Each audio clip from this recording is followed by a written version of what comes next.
आप इस समय, हम ही आपसे जानना चाहते हैं तरुण, जो चिता की आग है वो तो ठंडी हो गई, लेकिन आपके सीने में जो आग है, अब आप क्या चाहते हैं कि आपको न्याय मिले? किस तरह से आपको न्याय मिलेगा तरुण? सर ओनली सर अभी हम खाली एक ही बात चाहते हैं कि जैसे कि उन आदमखोरों ने हमारे साथ 2 आदमखोर आए थे मेरे फादर की शॉप में, और मेरे फादर को उन्होंने खंजर चलाए थे। मतलब 26 गांव आए हैं टोटल, न्यूज़ में हमने सुने। तो हम भी ये चाहते हैं, हम भी यूँ ही चाहते हैं कि उनके साथ मतलब कुछ न कुछ ऐसा ही गलत होना चाहिए या उनको फांसी मिलनी चाहिए। बस कुल मिला के हमको उनको फांसी दिलानी चाहिए, हमारे मन की खराश निकल जाएगी। तो उनको फांसी मिलेगी तो उससे हमारे मन को तो संतुष्ट होगा। तरुण, जिस तरह पूरे देश में इस समय गुस्सा है, पूरे देश में जिस तरह से आक्रोश है, पूरा देश एक तरह से इस समय आपके और यश के साथ, आपके परिवार के साथ, पूरा देश इस समय है। फांसी की मांग आप कर रहे हैं और आप कह रहे हैं वो दोनों आदमखोर थे। क्या आपको किसी भी तरह का अंदेशा था तरुण कि आपके परिवार को, आपके पिता को इस तरह का खतरा है? नहीं सर, अभी सर खतरा तो देखो सर, क्योंकि वो आदमखोर है। एक बार हमारे फादर के साथ कुछ बाई चांस अगर कुछ भी हो सकता है, अगर हम भी खुले घूमे और बाई चांस हमारे साथ कुछ हो गया तो सर फिर, इसलिए हमारे को भी सर सेफ्टी फुल चाहिए अभी।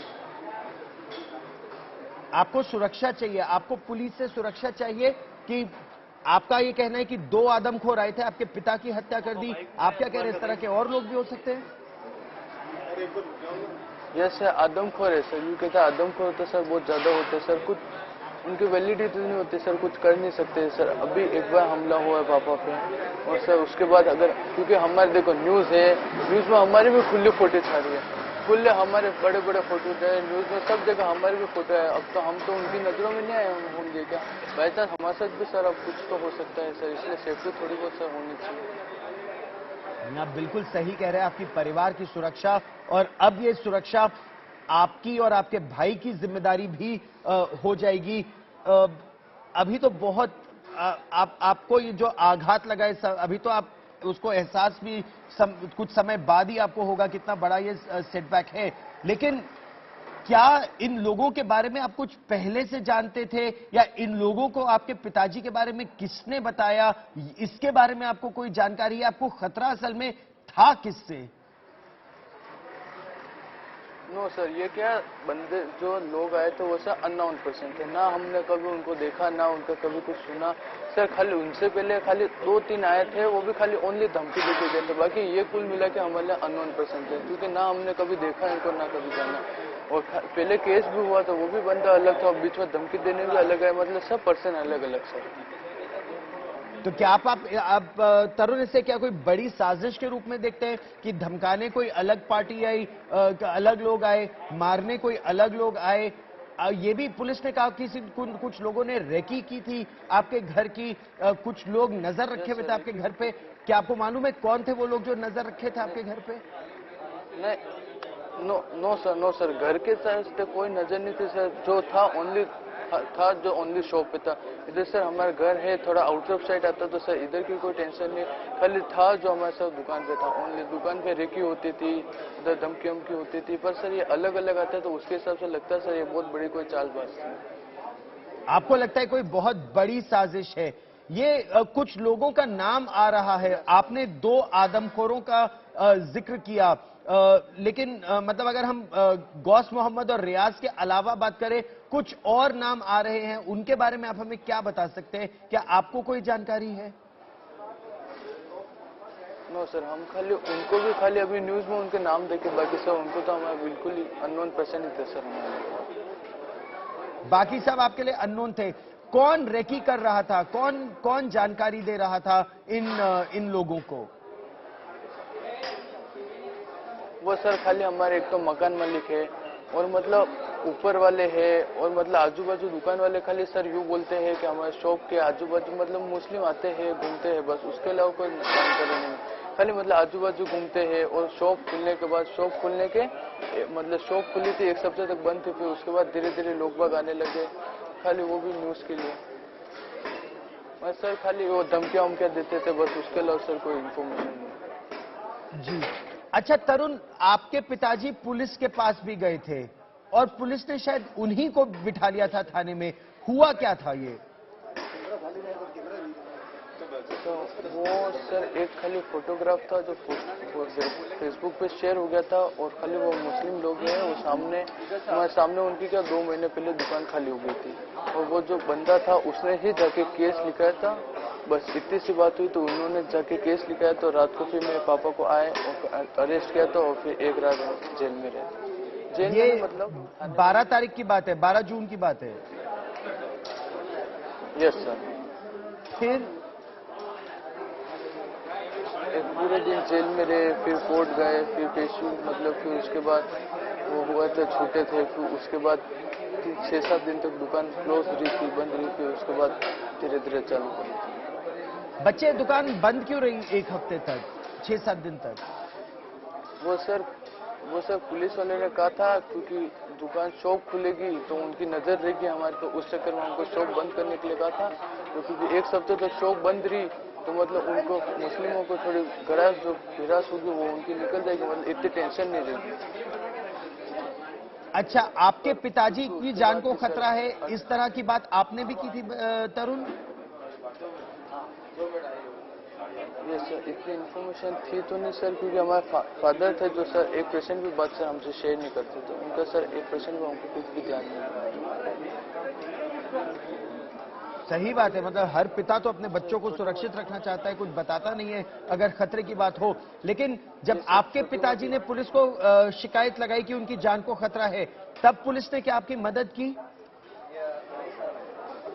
नहीं सर, 1% में मदद नहीं की, खाली वो बोलते थाने आओ, और फिर खाली बोलचाल होती थी सर, उसके अलावा कुछ ज्यादा होता तो नहीं था ना। शॉप पे आते थे, शॉप पे भी खाली आते थे 2 मिनट के लिए एविडेंस लेने के लिए कि दुकान माहौल शांत है कि नहीं है, बस उससे अलावा ज्यादा से ध्यान नहीं।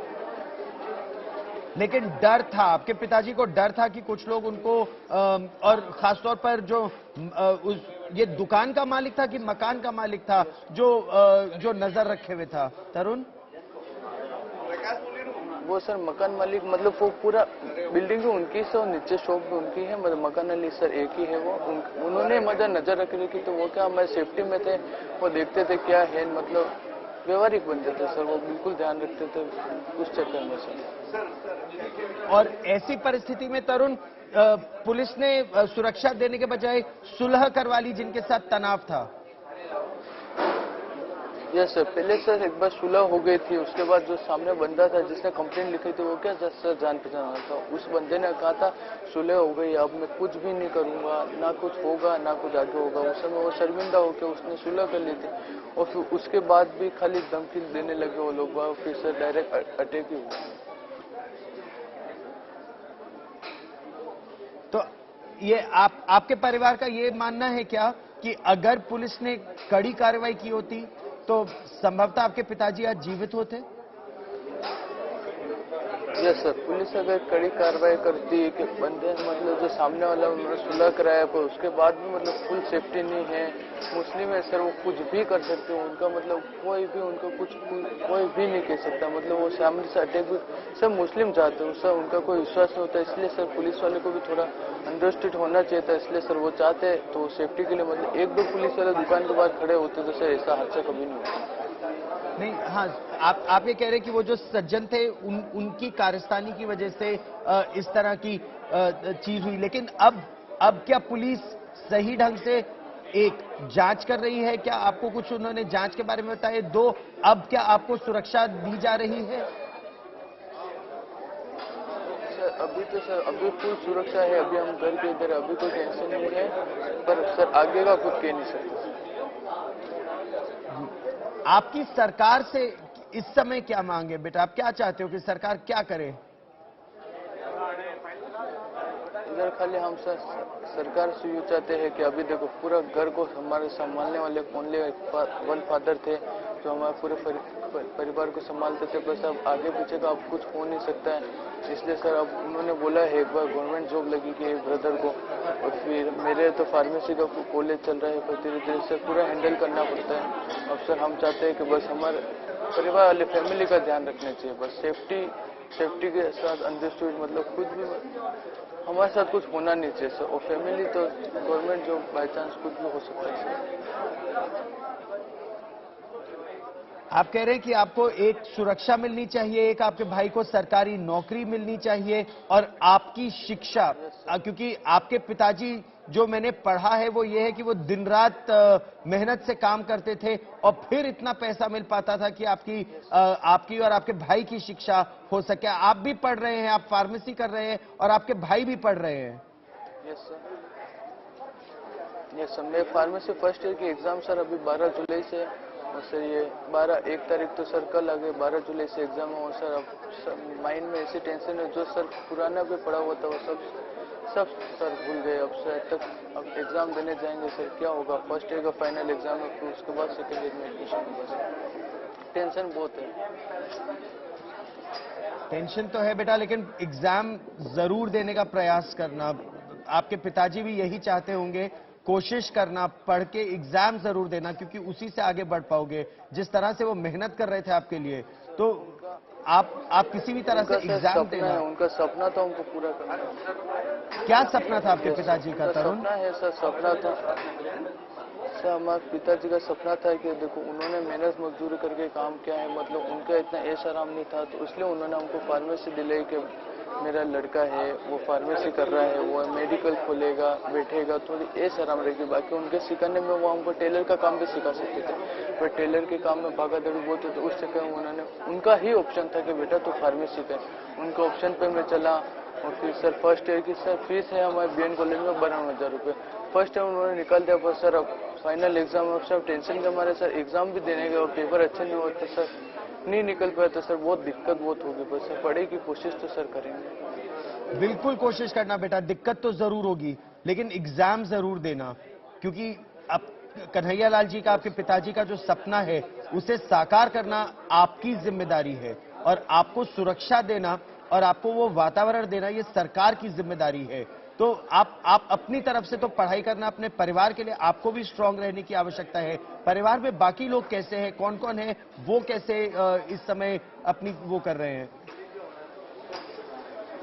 सर एक मेरा ब्रदर है, वो है अभी वो सर काम वाम में बिजी है, और मेरी मदर है वो सब हद से ज्यादा बहुत ज्यादा इमोशनल है। वो खाली घर पे अकेले बैठे हुए, उनको ना हम बात कर रहे हैं ना हमसे सही सर, वो खाली इमोशनल होकर बैठा, ढंग से बात नहीं कर पा रहे सर। ब्रदर है वो इधर, वो बड़ा भैया है वो इधर काम वाम में बिजी है सर, बस। और बाकी सर क्या बोले।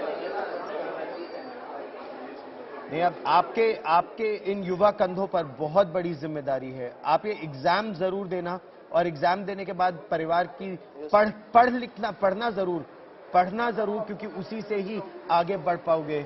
और तरुण, आज तक से हमसे यहाँ पर इंडिया टुडे पर बात करने के लिए बहुत बहुत धन्यवाद बेटा।